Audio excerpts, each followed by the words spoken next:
What's up, bros and hoes, whatever floats you go? It's Relentless here, bringing you yet another Division build video. If you happen to be new to the channel, ground and pound that like and subscribe button, and don't forget to turn on post notifications so that way you know each and every time a video goes up.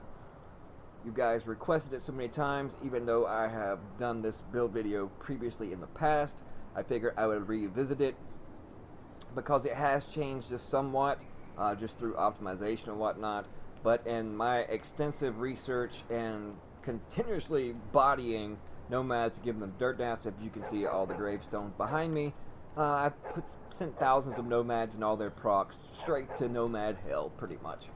But that's why I deemed it Nomad's Kryptonite, because in my opinion, this is the most effective way to deal with those pesky nomads. But I'm not going to take too much of your time. I'm going to go through this build really quick, so that way I can send you over to some gameplay, an extensive, at least I'd say around 7 to 8 minutes of full gameplay, so that way you know the full extent of how I have this build and why I have it rolled the way I do. But I mean, there's only so many ways that you can roll it, because you have to achieve that 9K stamp. Without further ado, as you all know, it is the 6-piece Predator's Mark. It is the most effective, in my opinion, when it comes to dealing with pesky nomads, because you just bleed those mofos dry. Them and all their numerous procs. And as far as when it comes to weapon talents, these weapon talents I have found have been the most effective for my playstyle and how I like to do things.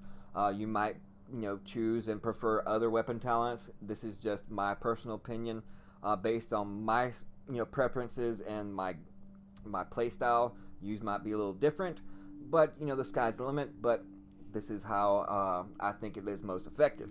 So hopping over to the primary, we are utilizing the house at 19.8k base damage with vicious deadly card counter, magazine size with crit damage and rate of fire, because you want those 10 bullets to land as quick as possible, so that way that bleed can go ahead and take hold.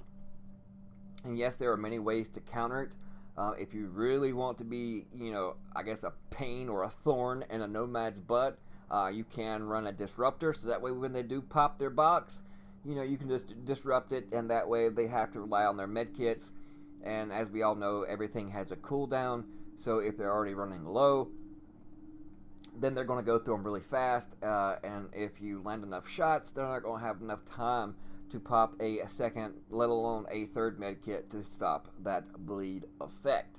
And plus, also, if you haven't noticed, those pesky nomads that wants to, especially the solos, wants to flag up and then just take off running and expect you to run, and chase them down 10 or 12 blocks. Yes, there's DZPD that will do that, but I just choose not to. But this will slow them down just a little bit if you want to go chase them down. But like I said, you want magazine size, crit damage, and rate of fire. In the optics, you want crit damage, optimal range, and crit chance, especially when it comes to SMG, because you want as much optimal range as possible, so that way the damage drop off is a little bit further out, so that way you can kind of bridge the gap between an SMG and an AR. And the muzzle, crit damage, crit chance, and yes, optimal range. And then the underbarrel, crit damage, optimal range, and reload speed. I don't really use a secondary too much. I'm primarily an SMG player, but when I do, I pull out the M4, 17.6k base damage with vicious, unforgiving, and competent. Magazine size, crit chance, crit damage, optic stability, crit chance, crit damage. Because if you can't control the recoil and land those shots, then there's no point in stacking on all the crit damage and crit chance as you can. So with my potato aim, and especially from further distances, I just choose to run the stability. Yes, I'm losing out on about 15% of crit damage, but like I said, if you can't land the shots, then it doesn't matter how much you're going to crit them for or how much damage you're going to do, because your bullets are not going to land. And then the large muzzle with crit damage, headshot damage, and crit chance, and the underbarrel, crit damage, reload speed, and stability. Now let's hop right over to the gear. Fully optimized 2003 armor, 1401 stamina with enemy armor damage, health, and ammo capacity. And in the mod slots, we have both stamina and health. Moving on to the mask, you want crit chance in the majors. I threw on damage to elites in case I have friends or whatnot that wants me to help them out with some PvE, or just take out those NPCs in the dark zone just a little bit faster. And then as you can see, 1001 armor and 1401 max stamina roll. And in the mod slots we have another 267 stamina with health. Moving on to the knee pads, 1668 in armor, 1401 in stamina. And the majors you want crit damage. In the minors it doesn't really matter, but for the shock turrets and the burn resistance, then whatever you could stack on comes in handy. Now moving on to the mod slots, we have stamina and health with a 6% first aid self-heal. Moving on to the backpack, 1272 in armor. It's not completely optimized when it comes to the armor, but when it comes to the main parts of this gear piece, as far as when it comes to backpack, you want the majors as in crit damage at 9%, and then we have the 1401 in stamina. In the minors you want ammo capacity, and in the mod slots we still have yet another stamina and health with 6% first aid self-heals. Moving on to the gloves. The gloves all depends on what kind of weapon that you'll be using. Some prefer ARs, I just prefer SMGs, so no matter what the case may be, you want the trifecta, which is crit damage, crit chance, and whatever weapon damage to whatever weapon that you'll be using. Moving on to the holster, you want crit chance in the minors, well actually in the majors, 1001 armor, 1401 stacked across the board, and also a 6% first aid self-heal. Now quick overview, you want everything rolled into stamina, and I found that if you roll everything into stamina except for one piece, it doesn't matter what the one piece may be, but roll that one piece into firearms, so that way you'll be able to cheese that 9k stam, and then just proceed into putting on the best stamina mods that you have possible. Now you can substitute the health for skill power to have a little more skill power, but I have found when you're pretty much relying on the whole bleed aspect of it with booster, and of course if you go against another pred, your own immune box, then to be as tanky as possible is actually better than just having that 15k more skill power, because it doesn't really matter too much anyways, because you're primarily focusing on and pretty much relying on your bleed damage. So that's why you want to hit as many shots as possible, at least those first 10 as quick as you can, so that way that bleed can go ahead and take hold. And within those first 10 shots, you want to hit them as hard as possible with each and every shot. So I found this has been most effective the way I have it here as far as survivability, along with dealing out a lots of damage. Now let's go over quick to the character sheet before I send you to some gameplay. 53% crit chance, 136% crit damage. Somebody will say, well, why didn't you put a couple crit chance mods in with the stamina, so that way you can be a little higher. I'm at 53%, 2 or 3% to get you up to 55 or higher. I feel it is just not really required. I'm at 53. I mean, that 2 or 3%, it's not going to really affect, really that much. And I just, prefer the lot more toughness, so that way I have a little bit more survivability, because we all know 1 or 2 shots can mean anything when it comes to a battle. You can survive by 1 or 2 shots, and you can down somebody by just those 1 or 2 extra shots. 50% headshot damage, 63 feet in range. When it comes to the house, reload time is 1.93 seconds. As you can see, our reload bonus is 24.5. We got 16% assault rifle damage and 28% SMG damage, the 10% damage to elites, 6% enemy armor damage.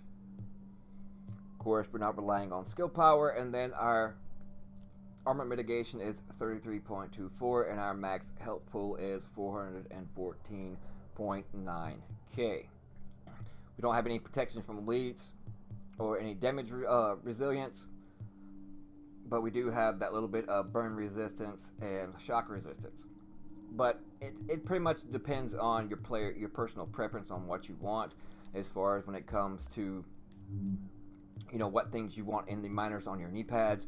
But you want crit chance on your mask, your holster, crit hit damage on your knee pads and backpack, and whether you want some EDR instead of the enemy armor damage.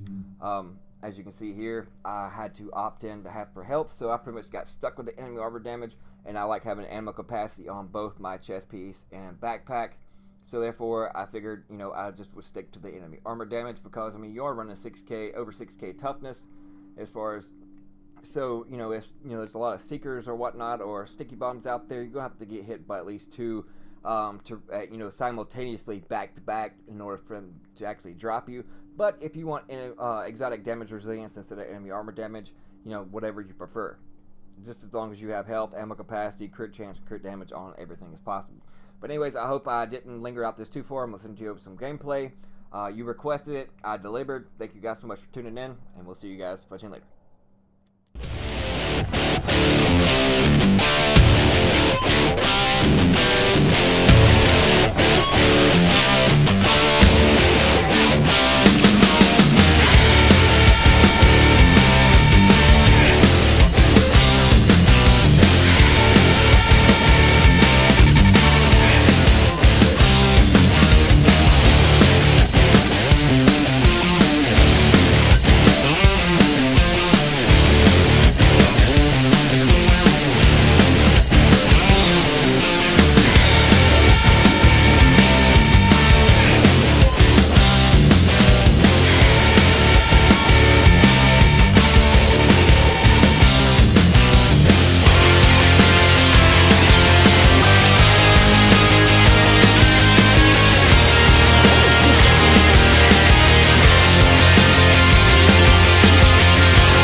One down.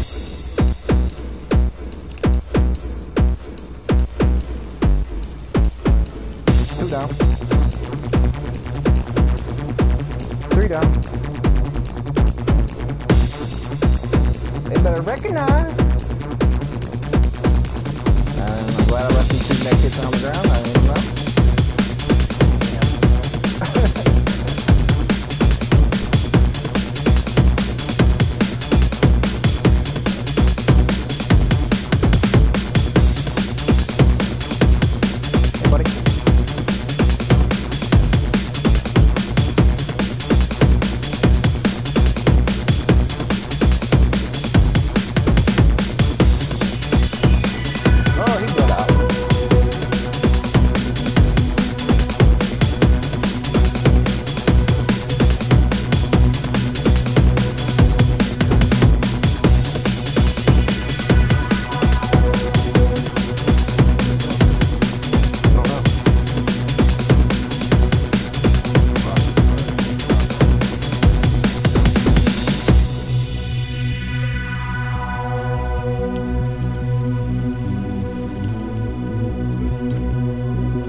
fuck out of me.